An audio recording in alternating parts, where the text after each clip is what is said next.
নয়া দিগন্তের ২১তম পূর্তি উপলক্ষে আয়োজিত আজকের এই সমাবেশের সম্মানিত অতিথিবৃন্দ, সাংবাদিক ভাইয়েরা, রাজনৈতিক নেতৃবৃন্দ, জুলাই বিপ্লবের যোদ্ধাগণ, আমি অত্যন্ত আনন্দিত আজকের এই বর্ণাঢ্য অনুষ্ঠানে অংশগ্রহণ করতে পেরে। আমি অত্যন্ত আনন্দিত এবং পুলকিত। নয়া দিগন্ত তার প্রতিষ্ঠা লগ্ন থেকে দায়িত্বশীল সাংবাদিকতার পরিচয় দিয়ে আসছে। দেশপ্রেম, জাতীয় স্বার্থ, গণসচেতনতা তৈরির ক্ষেত্রে নয়া দিগন্তের বিশেষ ভূমিকা রয়েছে। তাদের সংবাদ বিশ্লেষণ, সংবাদ উপস্থাপনার ক্ষেত্রে একটা মাত্রা জ্ঞান কাজ করে এবং সমাজ পরিবর্তনের একটা আহ্বান নয়া দিগন্তের সম্পাদকীয়, উপসম্পাদকীয় বিভিন্ন আর্টিকেলসে থাকে। কেবলমাত্র এটা পত্রিকায় বের করা, ব্যবসা করা, এটা নয়া দিগন্তের উদ্দেশ্য নয়। এটা আদর্শিক রাষ্ট্র, শোষণহীন একটা সমাজ প্রতিষ্ঠার অঙ্গীকার নিয়ে নয়া দিগন্তের যাত্রা। আমি 2019 থেকে 2024 পর্যন্ত নয়া দিগন্তে মাসে 4টা করে উপসম্পাদকীয় লিখেছি। বলতে গেলে আমি নয়া দিগন্ত পরিবারের সদস্য, গর্বিত সদস্য। এবং আমি রাষ্ট্রীয় দায়িত্বে আসীন হওয়ার পর থেকে নয়া দিগন্ত আমার মন্ত্রণালয়কে সাপোর্ট দিয়ে আসছে, সংবাদ পরিবেশনা এবং বিভিন্ন ক্ষেত্রে আমরা তাদের আন্তরিক সহায়তা সহযোগিতা পেয়েছি। আজকে একটা কথা বলতে চাই। ফেসবুক খুব পাওয়ারফুল প্ল্যাটফর্ম। বলা হচ্ছে ধর্ম উপদেষ্টা একজন আলেম হয়ে মন্দিরে কেন যায়, প্যাগোডায় কেন যায়, চার্চে কেন যায়? It is my official duty to perform. আমি মুসলমানদের যেমন ধর্ম উপদেষ্টা, এদেশের হিন্দু জনগোষ্ঠী, বৌদ্ধ জনগোষ্ঠী, খ্রিস্টান জনগোষ্ঠী, বিভিন্ন নৃতাত্ত্বিক জাতিগোষ্ঠীর তাদের ধর্মের ব্যাপারে আমি তাদেরও উপদেষ্টা। গভর্নমেন্টের বরাদ্দ আছে, মসজিদের জন্য যেমন বরাদ্দ আছে, কবরস্থান মাদ্রাসার যেমন বরাদ্দ আছে, এর হিন্দুর জন্য, বৌদ্ধর জন্য, খ্রিস্টানের জন্য, জাতিগোষ্ঠীর জন্য আলাদা বরাদ্দ আছে। আমার মন্ত্রণালয়ের অধীনে হিন্দু কল্যাণ ট্রাস্ট, বৌদ্ধ কল্যাণ ট্রাস্ট, খ্রিস্টান কল্যাণ trust, Imam Muazzin Kalyan trust, this trust's approved by the professor doctor Muhammad Yunus. এটা আমি করতে পারি না, এটা ওনার অ্যাপ্রুভাল লাগে। ওইটার আমি পদাধিকার বলে চেয়ারম্যান। আমার মিটিং করতে হয়, তাদের টাকাগুলো তাদের হাতে পৌঁছাতে হয়। এবং আমি বাইতুল মোকররমে যাই ইবাদত করার জন্য, ঢাকেশ্বরী মন্দিরে যাই আমি রাষ্ট্রীয় দায়িত্ব পালনের জন্য। আমি ওখানে গিয়ে পূজা করি না, আমি ওখানে গিয়ে গীতা পাঠ করি না। আমি 100% মুসলমান, ইমানদার মানুষ, মুত্তাকি মানুষ। আমি জানি না, আমি ওখানে রাষ্ট্রীয় দায়িত্ব পালন করতে যাই তাদের অভয় দেওয়ার জন্য, তাদের নিরাপত্তার জন্য। কারণ সাম্প্রদায়িক সম্প্রীতি বিনষ্ট করে ঘোলা পানিতে মাছ শিকার করার জন্য চক্র বাংলাদেশে সক্রিয় রয়েছে।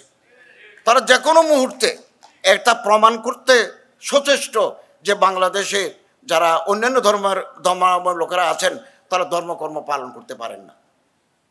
আপনারা জানেন বিগত দুর্গাপূজার সময় 596টা মন্দিরে অসুরের মুখে দাড়ি লাগিয়ে দিয়েছে। প্রথমে 100, 110, পরে 600, পরে 596। ল এনফোর্সমেন্ট এজেন্সির সাথে কথা বলে আমরা অল্প সময়ের ভিতরে এই অসুরের মুখ থেকে দাড়িগুলো অপসারণ করেছি। এটা করেছে একটা সুপরিকল্পিত পন্থায়, যাতে ওই মন্দিরে হামলা হয় এবং ম্যাসাকার হয়ে যায় এবং প্রচার করতে পারে যে এই দেশে অন্যান্য ধর্মাবলম্বীর লোকেরা ধর্মচর্চা করতে পারে না।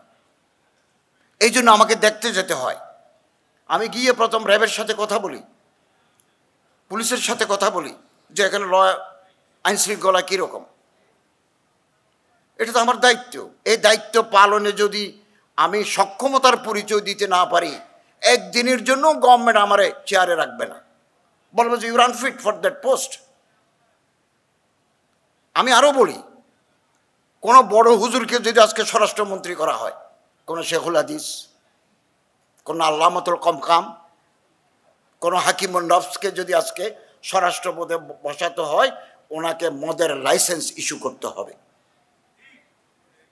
কেরোয়েন কোম্পানি থেকে দেশীয় মদ তৈরি হয়, বাংলাদেশ সরকার বিদেশ থেকে মদ আমদানি করে, মদের লাইসেন্স দেয়। এটা বাস্তবতা। আপনি ঘরে বসে মোবাইলে আশেপাশে কথা বলতে পারবেন, রাষ্ট্র পরিচালনার জন্য সেক্রেটারিয়েটে আসেন না। দিতে হবে। 100 জন যদি মদের লাইসেন্সধারী লোক এক জায়গায় থাকে, ওখানে আপনি ডিলার দিবেন। বিদেশি মদ আমদানি করে সরকার লাভ করে, দেশীয় মদ বিক্রি করে সরকার লাভ করে। এই টাকা গভর্নমেন্টের ফান্ডে যায়। ওই ফান্ড থেকে এদেশে রাস্তাঘাট, মসজিদ, মাদ্রাসা, শিক্ষকদের বেতন দেয়।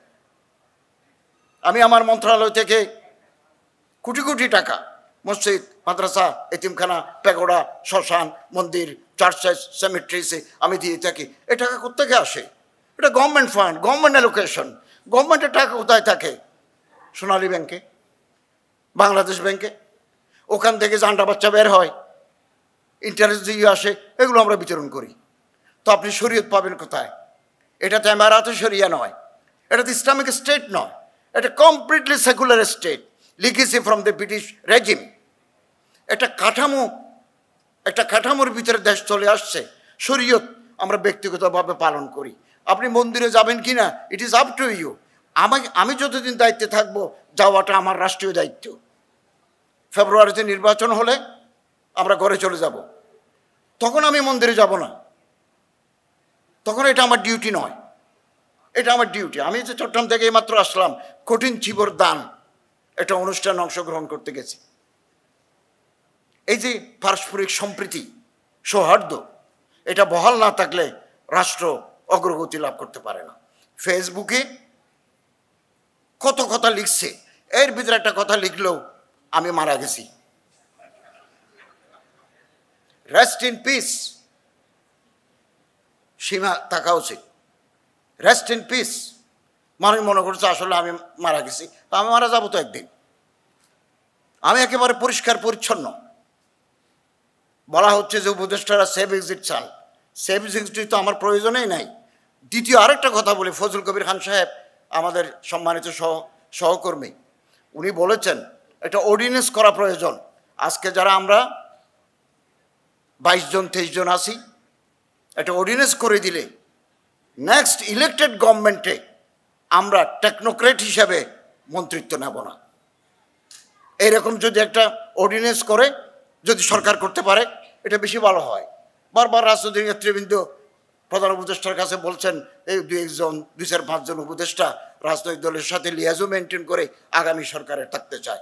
আমি আপনাদেরকে বলি, আগামী সরকারে যদি আমার ইনভাইট করে সম্মান জানায়, আমি তাদের প্রতি যথার্থ সম্মান জানিয়ে আমি তাদের ক্যাবিনেটের অংশ হব না। কোনো গভর্নমেন্ট, আমি জানি না কোন গভর্নমেন্ট ক্ষমতায় আসবে, যারাই আসুক, তারা যদি আমার সম্মান জানিয়ে আমার ইনভাইট করে যে আপনি টেকনোক্রেট মন্ত্রী হিসাবে আসেন, আমি যাব না। It is my last. আমরা 15 মাস কাজ করেছি, ফেব্রুয়ারিতে নির্বাচন হবে, আমরা আরও 2-3 মাস আছি। এটাই আমরা কাজ করে যাচ্ছি। জাতি মূল্যায়ন করবে আমরা কি করতে পেরেছি, কি করতে পারি নাই। আমি 1 টাকার দুর্নীতি করি নাই। 8.5 কোটি টাকা আমি হাজিদের ফেরত দিয়েছি। 39 কোটি টাকা এজেন্সির টাকা সৌদি আরবে ছিল, এগুলো এনে এজেন্সির মধ্যে বিতরণ করে দিয়েছি। তবে 16-17 বছরের ঝঞ্ঝাল বছর 1.5 বছরের ভিতরে পরিষ্কার করা যায় না। We are trying hard. আমরা চেষ্টা করে যাচ্ছি আন্তরিকভাবে, এবং একেবারে আমরা পরিচ্ছন্ন, ট্রান্সপারেন্ট। আসুন, এই জুলাই বিপ্লবের মাধ্যমে একটা সুযোগ আমাদের হাতে এসেছে, একে অপরের হাত ধরার, কাছাকাছি আসার। এই সুযোগ হারালে আরও 54 বছর অপেক্ষা করতে হবে। এবং আমরা কমিটেড, ফ্রি, ফেয়ার, ইম্পার্শিয়াল একটা নির্বাচন দিয়ে এবং নির্বাচিত গভর্নমেন্টের হাতে ক্ষমতা হস্তান্তর করে আমরা ফিরে যাব। এবং আপনাদের পরামর্শ চাই, আপনাদের মতামত চাই, এটা আমাদের কাছে অত্যন্ত গ্রহণযোগ্য। নয়া দিগন্ত আমাদের চলার পথে আমরা যে রাষ্ট্রীয় দায়িত্ব পালন করছি এক্ষেত্রে আমাদের সহযোগিতা করে যাচ্ছে। বারবার আমরা তাদের সহযোগিতা পেয়েছি, আগামী দিনেও আমরা পাবো।